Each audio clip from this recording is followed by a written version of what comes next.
Salut les amis et bienvenue chez Canada Auto. Aujourd'hui, je vais vous présenter le Land Cruiser de chez Toyota, le tout nouveau. Jolie couleur ou pas, c'est des goûts. On va voir, donc on va parler du prix, motorisation, les options qui s'offrent à nous, tous les détails concernant ce véhicule. Si vous voulez voir d'autres véhicules de chez Toyota ou d'autres marques automobiles, n'hésitez pas à les recommander dans les commentaires et à vous abonner pour ne pas les rater une fois qu'ils seront publiés sur notre chaîne. Tous les détails concernant le Land Cruiser dans cette vidéo, ne bougez pas, à tout de suite.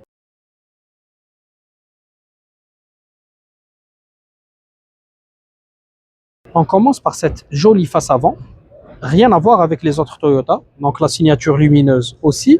On a 3 grosses LED à l'intérieur, une touche orange qui atteste du continent dans lequel on se trouve, une grande ouverture pour venir refroidir le moteur. On a même une caméra et des détecteurs d'obstacles à l'avant. On a des anti-brouillard dissimulés dans notre pare-choc qui est partiellement de la même couleur que la carrosserie. Ce morceau-là fait partie de notre pare-choc. On a quand même pas mal de plastique pour un baroudeur, un VUS qui se veut off-road. C'est tout à fait normal. Donc voici une vision latérale de notre véhicule qui est bicolore. Vous voyez le blanc en haut et le bleu en dessous avec les vitres arrière qui sont surteintées. On a le contour des roues qui est en plastique comme les bas des portières. On a ici des jantes avec une seule coloris d'une dimension de 20 pouces et pour notre marchepied il est fixe et on remarque que les poignées de porte sont en noir brillant, donc en piano black, tout comme les rétroviseurs extérieurs dotés d'une caméra et d'un clignotant qui sont aussi en noir brillant avec ces touches là qui séparent le haut du bas du véhicule. On remarque que c'est un véhicule hybride, ça va lui donner pas mal de puissance. On va voir maintenant l'arrière. Toujours une lumière à LED, un très bon volume de coffre et pour la fermeture électrique du haillon évidemment. Donc voici l'arrière du véhicule avec un pare-choc en plastique. On retrouvera ici notre pot d'échappement. On a des détecteurs d'obstacles ainsi que la caméra qui est juste ici et des touches toujours en noir brillant qui reviennent. Et ça c'est la lunette arrière qui est surteintée et on peut voir qu'on pourra l'ouvrir aussi pour accéder à notre coffre. On va voir maintenant l'intérieur de notre véhicule avant de parler de ses performances et son prix. On commence à l'arrière, on remarquera qu'il y a beaucoup de plastique. Ça c'est en cuir, ça aussi avec des surpiqûres en blanc, mais ça c'est du plastique, ça c'est du plastique, ça c'est du plastique, évidemment dans un véhicule qui se veut off-road et baroudeur. Donc on aura le verrouillage des verrouillages à l'ancienne, quelques rangement ici et pour les sièges ça sera 3 places aisément assises avec un accoudoir central, l'isofix, des sièges en cuir perforé et on aura ici le réglage de la climatisation directement à partir de l'arrière et des chargeurs type C USB si on souhaite charger son téléphone en plus de la poignée pour pouvoir accéder vu la hauteur de notre véhicule, sans oublier les barres de toit, on n'avait pas parlé de ça tout à l'heure.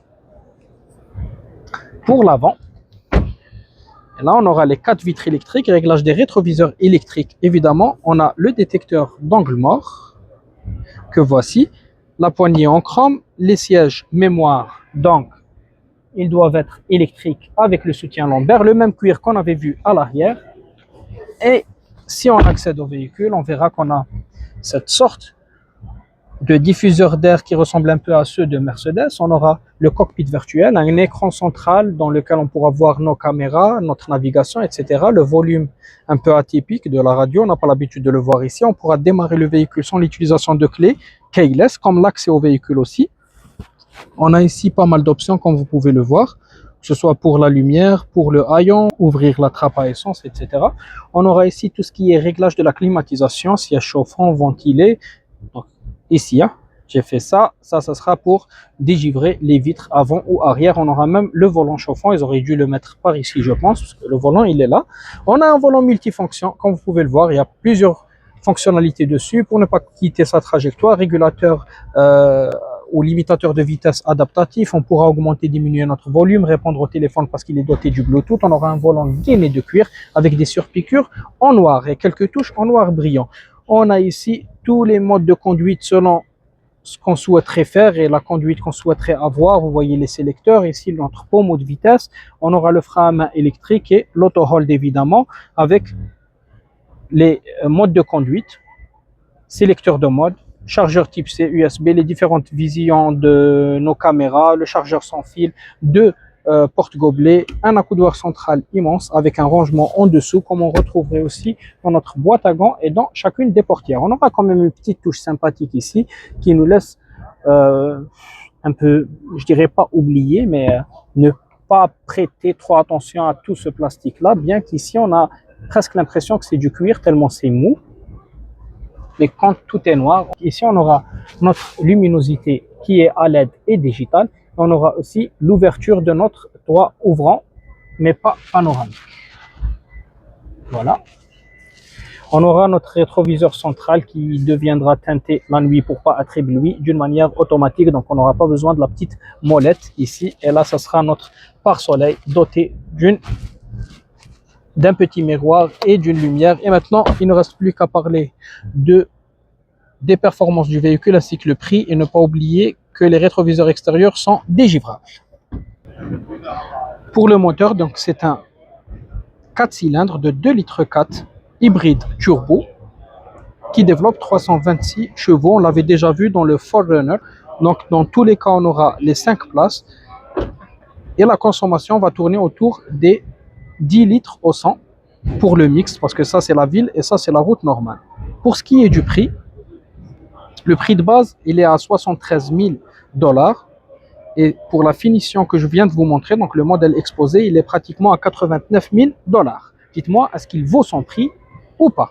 Voilà les amis, c'était la vidéo d'aujourd'hui. On a pu voir le nouveau Land Cruiser de chez Toyota. J'espère que la voiture vous a plu, que la vidéo aussi vous a plu. Si c'est le cas, n'oubliez pas de vous abonner, laisser un pouce bleu, ça fait toujours plaisir. C'était tout pour moi, c'était votre fille et au revoir.